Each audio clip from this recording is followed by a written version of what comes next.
Welcome back to New World Next Week. I'm James Corbett of CorbettReport.com. And I'm James Evan Pilato from MediaMonarchy.com. What's your trustworthiness score? We've got that story plus gardening in your own yard. But first, you do not have permission for war with Iran.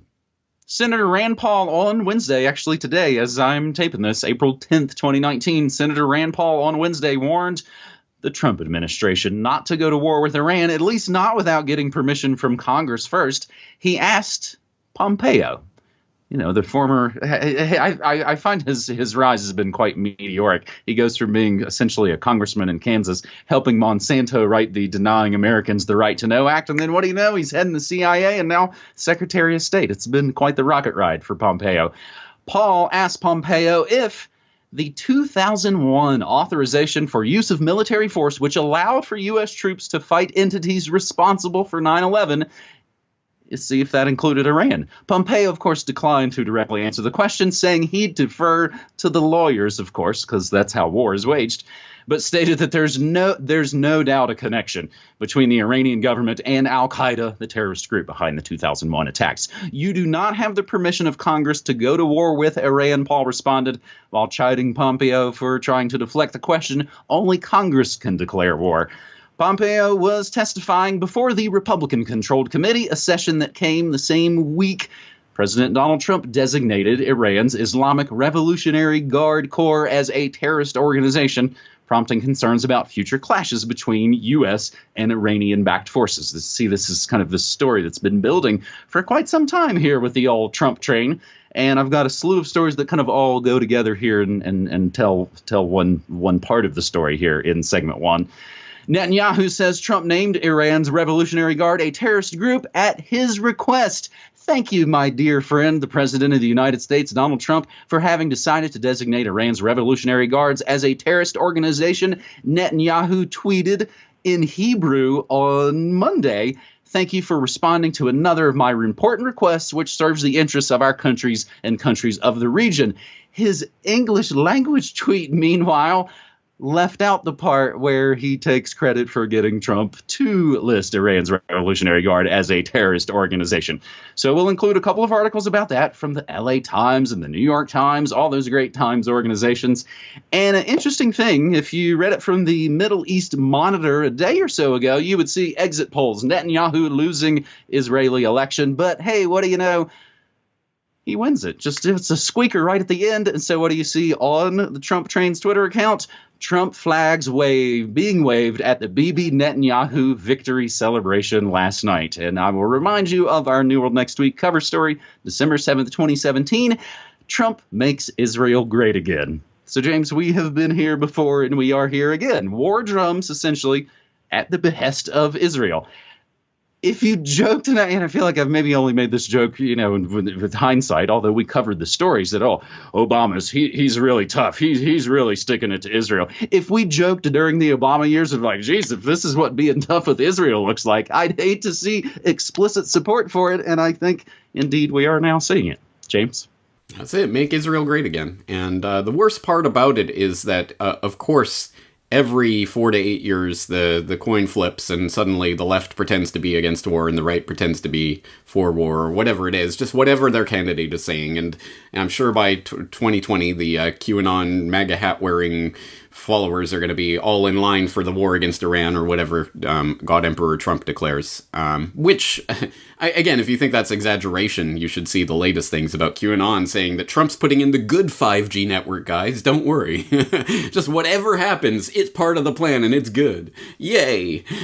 So that's sad enough. But in fact, in this particular cycle, it's not even the left pretending to be against war for the time that their rival is in power. They're for war. They want war. They're saying, yeah, you gotta stick it to Putin and you gotta take it to Russia's borders and all this. So it's getting worse. If that was even possible, it's getting worse.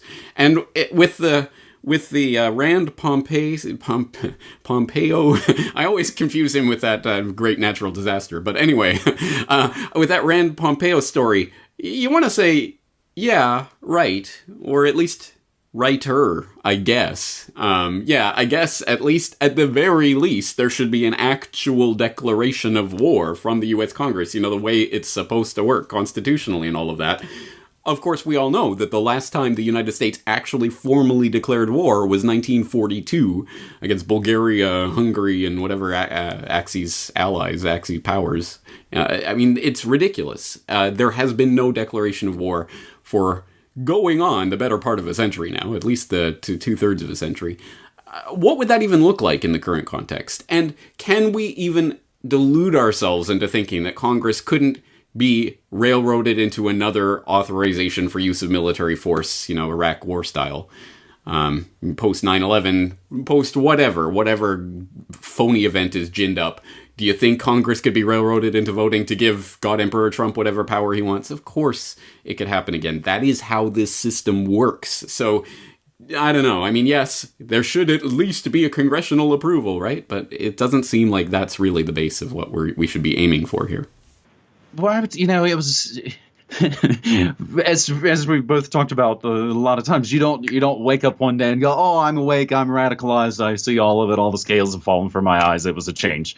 It's a slow realization. I even know that back in my school days, this was when Gulf War I was essentially kicking off, and that was when I stopped standing for the Pledge of Allegiance, and that was one of those first real moments where it was like, oh man, this super pisses off all the teachers at school, and they also know that there's nothing they can do about it. This was also pre-Columbine, pre-9/11. I think our public school lives are very, very different from what people experience now. But it's those little steps along the way when you realize, hey, you guys don't even follow the rules of your game that you've set up. And you slowly lose any faith and trust and belief in the holy religion of the state. James, I think that's a pretty barn burner there. Segment 1 of Neural Next Week, episode 371. We will move quickly to story number 2 here, as we're all being judged by a secret trustworthiness score. Nearly everything we buy, how we buy, and where we're buying from is secretly fed into AI-powered verification services that help companies guard against credit card and other forms of fraud, according to a paywalled article from the Wall Street Journal. But thanks to Zero Hedge, in this case, we can get behind that wall a little bit. More than 16,000 signals are analyzed by a service called SIFT, S-I-F-T, which generates a SIFT score ranging from 1 to 100. Scores used to flag devices, credit cards, and accounts that a vendor may want to block based on a person or entity's overall trustworthiness score. This according to a company spokesperson from the SIFT website. Quote, each time we get an event, be it a page view or an API event, we extract features related to those events and compute the SIFT score. These features are then weighed based on fraud we've seen both on your site and within our global network and determine a user score. There are features that can negatively impact a score as well as ones that which have a positive impact. The system is similar to a credit score. We're done with the company press release here. The system is similar to a credit score, except there's no way to find out your own SIFT score. James, I feel like we say this a lot anymore. Nearing a decade of doing this, although I got nothing when I searched trustworthiness into my search on MediaMonarchy.com. But haven't we covered this story before? Yes, we have, in various permutations. And we have been talking about the Chinese social credit score system. I want to say since 2015, maybe even 2014 was when I first reported on it. Anyway, we've been talking about it for years and years, watching it coming. And every single time we ever talk about it, there will be someone, hey, it's just like Black Mirror. It's like that Black Mirror episode. Have you seen Black Mirror? It's Black Mirror. Predictive programming doesn't work on me. That's a load of rich creamery butter. So this is a story that we've seen and talked about in the Chinese context and Chinese social credit score over and over and over. And the point is that aspect of it is even being reported in the mainstream in the West. ABC in Australia had a really big report late last year about the system that's coming into China, and there's been various reports like that are good. I mean, they actually provide some window into the nightmarish dystopia that's taking place in China. But of course, the context of those stories are, that's the Chi-Coms, of course. Of course, it's those evil commies. Well, yeah. But hey, it's happening in the US and everywhere else too. And that's an aspect of it that obviously doesn't get reported in the Western MSM enough. And I've talked about that too with carrot rewards and other ways to get healthy and fit on the, you earn reward points that you can redeem at Canadian Tire and other places like this. And oh, by the way, you have to, answer properly questions about whether or not you need to get the flu vaccine and stuff like this. So of course, it's all part of a system that's coming into place right now. And this article is good because it gets into something that I'd never even heard about, the way that sites assign trustworthiness scores when you're shopping and doing things online. Some creepy technologies in there that people might not have heard of before. I think a good article that puts this into its proper context just came out in Countermarket's newsletter, which I've mentioned once before. I'll mention it here again. You can get a free copy from Countermarkets. We'll put the link in for people who are interested, but they just had a feature article by Nicholas West, Social Credit Systems Overt and Covert Explained, that goes through a lot of this and how it is happening right now in the West as well. Wake up, it's not just the Chinese social credit system. So we have talked about it before, we will talk about it again, because this is the future we are mostly sleepwalking into right now. Well, and I think, if we were talking about our MAGA friends earlier, in this kind of situation, we can talk about our freaked out fake left friends and family. We're being, because gaslight is a popular term, so you can use it. People know what you were talking about. I saw a tweet recently that says, woke is only a word because people couldn't spell conscious. That basically we're being gaslit into believing that Russia's all the baddies, but we're being just, tiptoed right along into the Chinese edition of the New World Order. And this is what, again, I feel like people have talked about for decades, but somehow people have to experience it again and again and again to maybe kind of make it sink in. It's our fake left friends that, that are afraid of Russia in this kind of situation. And it works to kind of tiptoe each fake side and fake box kind of along. And this all keeps rolling out. James, we went to a big box store, which shall remain nameless. We didn't actually know this. We were able to kind of recycle e-waste. And we had some old stuff, a boombox and some things we wanted to get rid of. While we were there looking at some things, I'm pretty sure, and I haven't done the research to check out that indeed they have rolled these out, but I'm pretty sure the price tags that are attached to everything are all pretty much digital anymore. And they've got this extra little black circle next to them that, if I didn't know better, I would say pretty much are the retina scans that look at you while you're looking at the shelf. So that, I think, is what a lot of this sort of sift is about.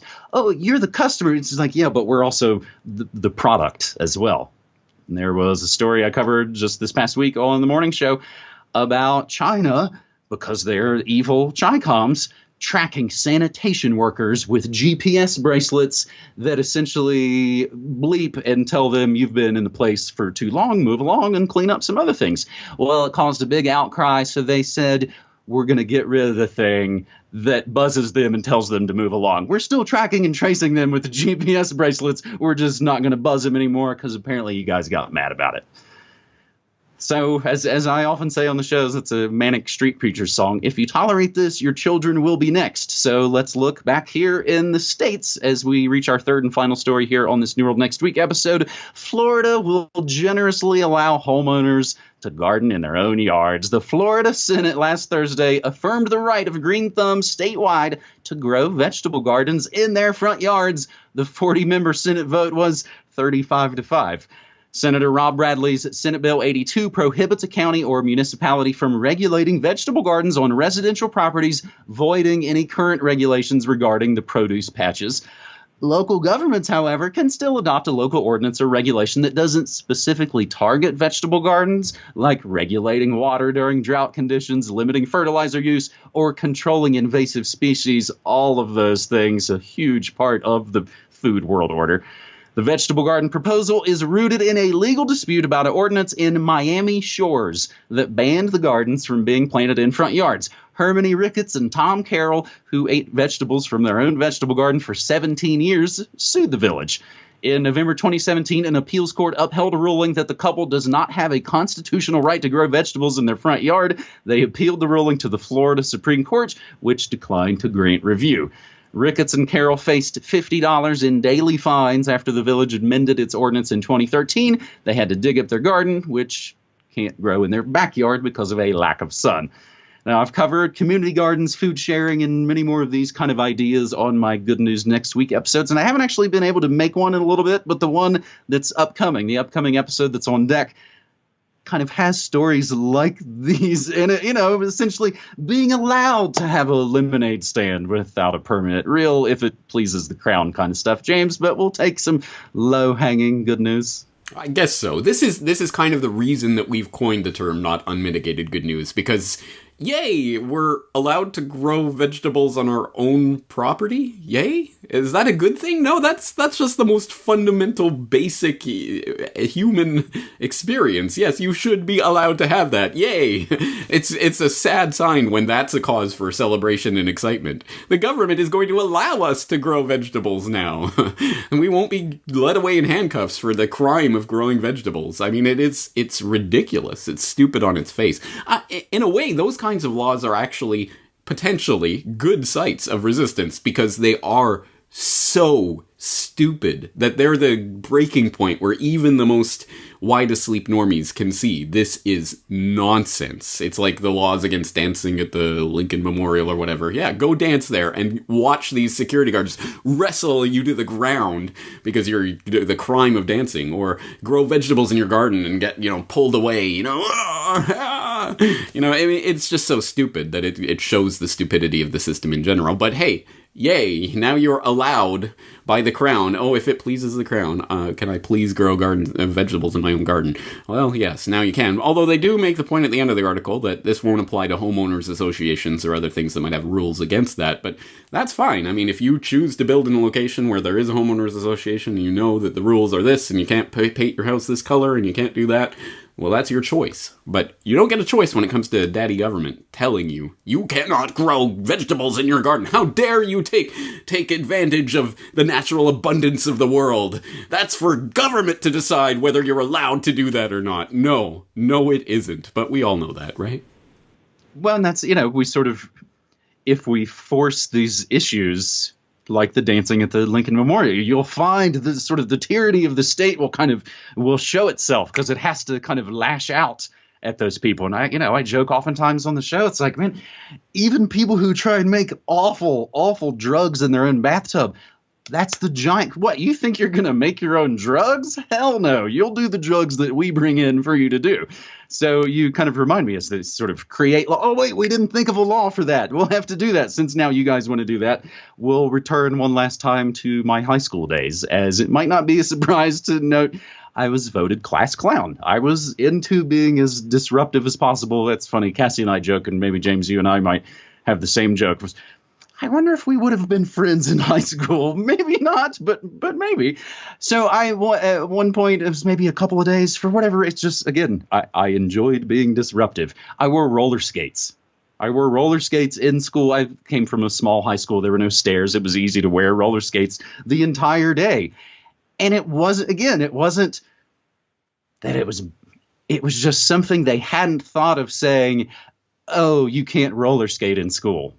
And lo and behold, it's maybe like Homer. It's like, see, because of me, now they have a warning.